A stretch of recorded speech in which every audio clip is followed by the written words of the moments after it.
Okay, hello friends. आजही आपण YouTube घेऊ. That is the second part of mechanism of human respiration. ठीक आहे. सो काल आपण ह्युमन रेस्पिरेशनचं जे मेकॅनिझम चालतं ते स्टार्ट केलं होतं. Normally it is divided into 4 sub part. ज्यामधलं ए आपलं काल झालं आहे ब्रिदिंग, आणि breathing is directly connected with atmospheric air and lungs and return lungs to the atmospheric air. Okay. Now second part that is the external respiration. आता हा जो एक्सटर्नल रेस्पिरेशनचा पार्ट आहे, यामध्ये ॲक्च्युअल जी साईट असते gaseous exchange that is alveolus or alveolar wall, त्याचं कनेक्शन आलं आहे. परंतु आता पुन्हा दुसरा रेफरन्स घेतो म्हटलं तर काय होईल. So oxygen rich air is inhale from atmosphere into lungs. Now आता लंग्समध्ये जो एक्स्ट्रा म्हटल्यापेक्षा इंटरनल पार्ट आहे किंवा लास्ट पार्ट आहे that is the alveolar wall. आता या ॲलिओलर वॉलमधून हे जे ऑक्सिजन आहे ते ब्लडमध्ये जाणं आणि पुन्हा त्या ब्लडमधलं जे CO2 तिथं आलं आहे ते ॲलिओलर वॉलमध्ये येणं. म्हणजे ॲक्च्युली ब्लड अँड ॲलिओलस या दोन पार्टचं कनेक्शन असणारा हा पार्ट, ज्याला कॉमनली इथे इन्क्लूड केला आहे in external respiration. Okay. Now it is also called as exchange of gases at the alveolar level. So alveolus which is a balloon like structure and terminated portion of lungs. जसं आपण बघितलं आहे लॅरेंग्स, फॅरेंग्स, मग ब्रॉन्चीचं मग पुन्हा primary secondary ब्रॉन्चेस होतं. त्यानंतर मग ब्रॉन्ची होल्स तयार झाले होते and each bronchi hole shows the some 10 to 12 balloon like structure that is alveolus. आता या ॲलिओलसपर्यंत जेव्हा ऑक्सिजन रिच एअर येते तेव्हा कसं ते ऑक्सिजन ब्लडमध्ये जातं आणि कशा पद्धतीनं तिकडे ब्लडमधलं CO2 हे ॲलिओलर वॉलमध्ये डिफ्यूज होतं. सिम्पल फिजिकल प्रोसेस आहे. हायर टू लोअर कॉन्सन्ट्रेशननं हे सगळं चालते आहे, म्हणजे इथे पुन्हा ATPचा यूज होणार नाही. So simple process behind the external respiration is the diffusion. So diffusion of gases that is oxygen and CO2. Clear. आता पहिल्यांदा आपल्याला थोडंसं ॲलिओलर वॉलबद्दल पाहावं लागेल, कारण थोडा किचकट पार्ट वाटू शकतो पण तेवढा नाही आहे. जर डायग्राम प्रॉपरली आपण समजून घेतली तर हा पार्ट खूप सोपा आहे. आणि मग काही एक्स्ट्रा तिथे टर्मसुद्धा आल्या आहेत, तर मे बी त्या होतील तर आपण घेऊ. पहिल्यांदा हा पार्ट आपला महत्त्वाचा आहे. तर बघा, suppose it is a alveolus. Clear. आता इथे जी व्हाईट कलरमध्ये जी काढली आहे म्हणजे इंटरनली बघा हे पाहिजे, म्हणजे हा पूर्ण ॲलिओलसचा ॲक्च्युअल पार्ट. आणि मग इंटरनली जे व्हाईट कलरचं दिसते इथे पूर्ण वॉल, जी इतकी जाडी आहे, म्हणजे वॉलसुद्धा इतकी जाडी घेतली आहे आपण, हा इथून ते इथपर्यंत एवढा पार्ट.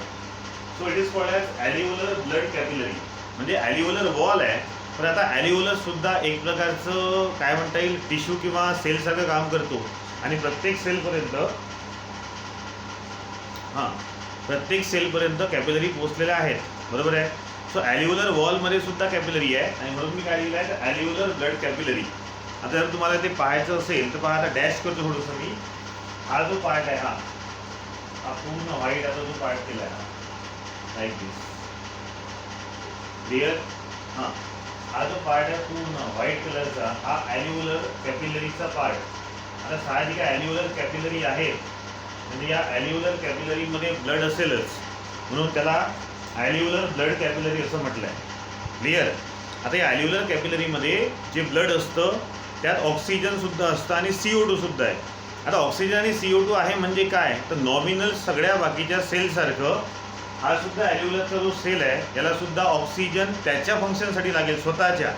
म्हणजे ॲलिओलर जे काही फंक्शन करते आहे त्याच्या फंक्शनसाठी जे ऑक्सिजन आहे ते ऑक्सिजन याच ब्लडच्या माध्यमातून त्या पूर्ण वॉलला सप्लाय केलं जाईल. आता प्रत्येक सेल ऑक्सिजनचा यूज करून शेवटी काय करतो रेस्पिरेशन आणि CO2 तयार होते. तसंच CO2 या ॲलिओलर वॉलमध्ये किंवा त्याच्या ब्लडमध्ये सुद्धा तयार झालं असेल. क्लिअर.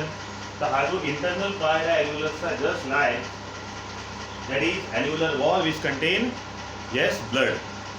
आता जस्ट याच्या नंतर जे मी थोडंसं रेडिश कलरमध्ये आता डार्क करतोय बघा. हा पार्ट पूर्ण, म्हणजे हा एवढा जाडा पार्ट आहे पूर्ण. क्लिअर. इकडे मी रेड कलरचं घेतलाय बघा, आणि अर्ध्याच्या तिकडे जो पार्ट घेतलाय तो ग्रीन कलरमध्ये घेतलाय. Now see.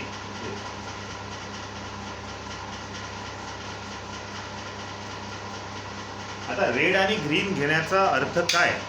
ओके. तर पहिल्यांदा आपण हे समजून घेऊ जसं मी बोललो होतो की that balloon like structure alveolus is richly supplied with blood capillary. Alveolar वॉलची कॅपिलरी वेगळी, आता त्याच्या बाहेर पुन्हा ब्लड कॅपिलरी असते. नाऊ सी,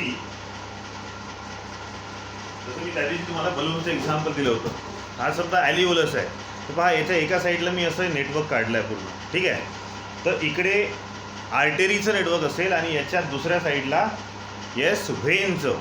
आता आर्टेरी असो किंवा व्हेन असो, शेवटी आर्टेरीसुद्धा कॅपिलरीमध्ये डिव्हाइड होत राहते खूप बारीक होऊन. म्हणजे arteries are divide and redivide into arteriole, and arterioles are further redivide and redivide into small root like structure that is capillary. म्हणजे हे झालं आर्टेरियल कॅपिलरी. क्लिअर. त्याचप्रमाणे इकडे दुसऱ्या साईडला काय म्हटलं मी, व्हेन्स आहे ना. व्हेन्स जी मोठी असते, व्हेन्स आणि आर्टरी दोन्ही ब्लड व्हेसल आहे. Like artery, veins are also divide and redivide into venule, and venules are again very small branch. व्हेन्यूलचे पुन्हा लहान लहान रूट लाईक स्ट्रक्चर ब्रांच होतात, दॅट इज कॅपिलरी. म्हणजे आर्टेरियल कॅपिलरी वेगळं आणि व्हेनची कॅपिलरी वेगळी. हे क्लिअर झालं. तर या ॲल्युलसच्या अर्ध्या साईडला काय असते, तर आर्टेरीची कॅपिलरी आणि अर्ध्या साईडला असतात व्हेनची कॅपिलरी. आता हे आपण शिकलो आहे तरी मी सांगतो, आर्टेरी जर असेल तर आर्टेरीमध्ये प्युअर ब्लड असते, म्हणजे ऑक्सिजनेटेड. क्लिअर. म्हणजे इथून जे ऑक्सिजन येईल ते इथून एवढ्याच पार्टमध्ये, म्हणजे जे पल्मनरी आर्टेरीची कॅपिलरी येईल, येस पल्मनरी आर्टेरीच्या कॅपिलरीज, त्यामध्ये हे ऑक्सिजन इकडे इनहेल होईल, जे डायग्राममध्ये दिसते. आणि आता pulmonary vein, so vein contain deoxygenated blood, it means blood in the vein contain CO2. म्हणजे आता इथलं CO2 आतमध्ये जाईल. ॲक्च्युली गॅसियस एक्सचेंज म्हणजे काय, तर आपण जे ऑक्सिजन घेऊ, इनहेल करू, ते या येस ॲल्युलसमधून ब्लडमध्ये जाईल. तर ते ब्लडमध्ये कुठं जाईल, तर पल्मनरी आर्टरीमध्ये. आता आर्टरी मोठी असते, त्याच्या स्मॉल ब्रांचेस म्हणजे पल्मनरी कॅपिलरीज. तो पल्मनरी कॅपिलरीमध्ये म्हणजेच पल्मनरी आर्टरीमध्ये जाईल आणि मग तो ऑक्सिजनेटेड पूर्ण पार्ट, ऑक्सिजन असणारं blood through out the each and every सेलमध्ये पोहोचवलं जाईल. मग आता प्रत्येक सेलमध्ये तसं CO2 बनलं. मग CO2ला घेऊन जाणारी जी मेन ब्लड व्हेन आहे ती आहे तशी पल्मनरी व्हेन. म्हणजे इथे जी बाहेरची जी ग्रीन कलरमध्ये काढली आहे, या पल्मनरी व्हेनमध्ये जे ब्लड आहे त्यात CO2 आहे. आता हे CO2 तर आपल्याला एक्सेल करायचं आहे. ज्या पद्धतीनं ॲल्युलसमधून ऑक्सिजन पल्मनरी आर्टरीमध्ये आणि त्याच्या कॅपिलरीमध्ये येईल, तसंच CO2 from pulmonary vein is diffuse into alveolus. कळलं. सो इनर पार्ट जो आहे तो इनर पार्ट म्हणजेच इनर वॉल म्हणजे ॲल्युलर वॉल आणि त्याची ब्लड, त्यामध्ये असणारं ब्लड. आणि आउटर इथे दोन रेफरन्स घ्यायचा आहे. तर एक रेफरन्स आपल्याला घ्यायचा आहे कोणता, तर अर्ध्या साईडला पल्मनरी आर्टरीचा आणि अर्ध्या साईडला पल्मनरी व्हेनचा. क्लिअर. आता ही जी पल्मनरी आर्टरी किंवा व्हेनच्या कॅपिलरी आहेत, या डायरेक्टली ॲल्युलर ब्लड वॉल किंवा ॲल्युलर वॉल ज्यामध्ये ब्लड आहे त्याच्या क्लोज कॉन्टॅक्टमध्ये असतात. ज्या ठिकाणी या दोन वॉल एकत्र येतात, क्लोज असोसिएशन करतात, तीच झाली आपली रेस्पिरेटरी सरफेस. मग इथे जी मी येलो कलरचं असं डॅश डॅश काढलं आहे तुमच्या फिजिक्समधल्या रेजिस्टन्ससारखं, हे मधातलं, म्हणजे दोन्ही वॉल जिथे सगळं कनेक्ट झाल्या, that is our respiratory surface, जिथं ॲक्च्युअल चालणार आहे gaseous exchange. Clear. So I think diagram समजली असेल. असंच स्ट्रक्चर लंग्समध्ये जेवढे 700 मिलियन ॲल्युलस आहे तिथं असं दिसतं. फक्त याचं स्मूथ नसते, असं काल जसं आपण घेतलं आहे बंच ऑफ ग्रेप्स, त्यानुसार हे असतं पूर्ण, म्हणजे एरिया वाढतो ना. हा हे मी कॉमन समजण्यासाठी आपल्या डायग्राम अशी दिली आहे. आता होतं काय बघा, तर थोडंसं आता आपण ॲक्च्युअल पार्ट घेऊन घेऊ. Now alveolus consist of a layer of simple squamous epithelium cell based on actually present on basement membrane. आता ही जी ॲल्युलसची वॉल आहे, यामध्ये जे सेल आहे त्या सेलचं नाव आहे squamous epithelium cell. Simple squamous म्हटलं तरी चालेल. So alveolar wall contain cell और alveolar wall is made up of simple squamous epithelium. आता हे कोणते सेल आहे, सिम्पल म्हणजे साधे, स्क्वॅमस म्हणजे स्क्वीज झालेले, स्क्वीज म्हणजे खूप जास्त एकमेकांशी टाईटली पॅक आहे, आणि एपिथेलियम, तर इपी म्हणजे आउटर जसं म्हणतो आपण, तो कालही बोललो मी, इपीला जाऊ द्या, थेलियम म्हणजे लेअर, म्हणजे इथे त्या स्क्वीज झालेल्या सेलची एक लेअर बनते आणि त्याच लेअरनी बनली आहे येस ॲल्युलर वॉल. नाव आता याच्यानंतरची जी वॉल आहे that is capillary wall which is also made up of squamous epithelium cell. आता कॅपिलरी वॉल म्हणजे काय, तर मग तुमच्या पल्मनरी आर्टरीच्या कॅपिलरी वॉल असो किंवा मग पल्मनरी व्हेनच्या कॅपिलरी वॉल असो, ह्या दोनही आर्टरी आणि व्हेनच्या कॅपिलरी वॉल पुन्हा त्याच सेलनी बनल्या आहे, that is squamous epithelium cell. So capillary wall of both artery and vein is also made up of same type of cell, that is squamous epithelium, which is also lie on the basement membrane. हे सगळं त्या basement membrane म्हणजे जो base आहे तिथे त्या attach झाल्या. नाव as both म्हणजे ॲल्युलर वॉल असो किंवा कॅपिलरी असो, both have the similar structure and function. As both are made up of same type of cell, so दोघांचंही वॉलचं फंक्शन सेम असेल, मग ते ॲल्युलर वॉलचं असो किंवा मग तिकडे व्हेन आणि आर्टेरियल कॅपिलरीचं असो, दोघांचं फंक्शन सेम राहतं. Now together they make the respiratory membrane, किंवा त्याला आपण रेस्पिरेटरी सरफेस म्हणतो. हे जे तुम्हाला इथे येलो कलरचं डॅश करून दाखवलं आहे, जिथे सरळ सरळ ॲल्युलर वॉल आणि दोनही आर्टरी आणि व्हेनच्या कॅपिलरी एकमेकांना अशा ओव्हरलॅप करतील किंवा एकमेकांना अशा क्लोज येतील, तर ती जी मेम्ब्रेन आहे मधातली, दॅट इज रेस्पिरेटरी मेम्ब्रेन म्हणा किंवा रेस्पिरेटरी सरफेस म्हणा. Now diffusion of gases takes place from higher pressure to lower pressure. So जसं बोललो आहे की ATP तर यूज होत नाही, त्यामुळे जिथे हायर प्रेशर आहे कोणाचं तरी म्हणजे ऑक्सिजन आणि CO2 ची गोष्ट चालली आहे, so simple diffusion process is there. आणि डिफ्युजन म्हणजे काय आपण घेतलं होतं, it is a transfer of gaseous molecule from higher to lower level. तर इथे सुद्धा कुठेतरी ऑक्सिजनचं एका ठिकाणी प्रेशर जास्त असेल तर दुसरीकडे कमी असेल, so higher to lower oxygen flow होईल. त्याचप्रमाणे CO2 कुठेतरी जास्त असेल, हायर रिजनमध्ये असेल, हायर कॉन्सन्ट्रेशनमध्ये असेल, दुसरीकडे तो लोअरमध्ये असेल तर तिकडून इकडेच फ्लो होईल. मग आता कसं असतं नेमकं बघा. आय थिंक वॉल कळलं आहे, थोडं प्रॉपरली लक्ष द्या. Now pressure of CO2 of blood in pulmonary capillary.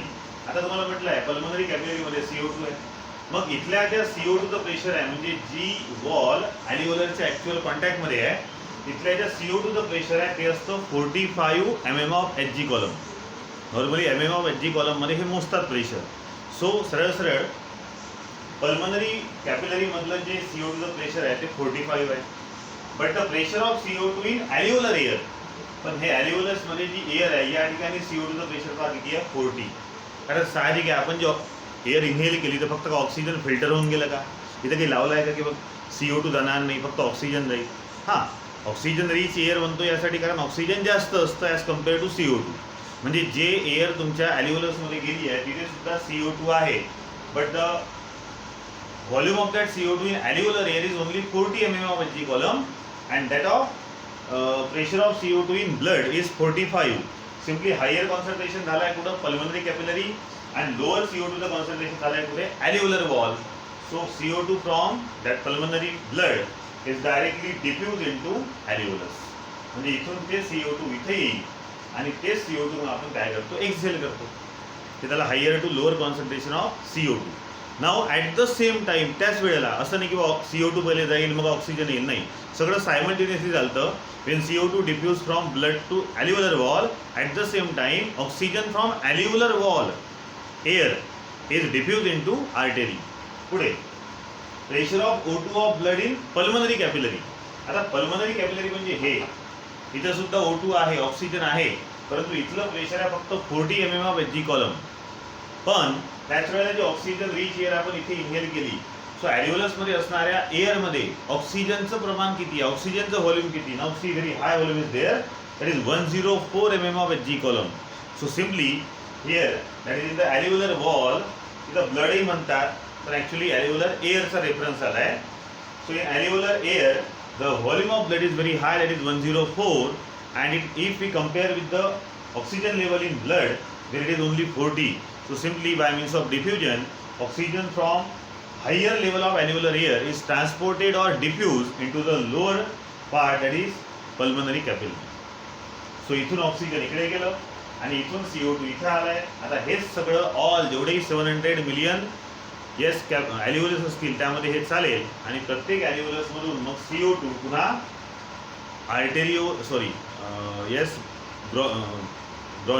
ब्रॉन्च्युअल्समध्ये येईल, ब्रॉन्च्युअलमधून ब्रॉन्चीमध्ये आणि finally it is exhalate out किंवा exhale out from the body.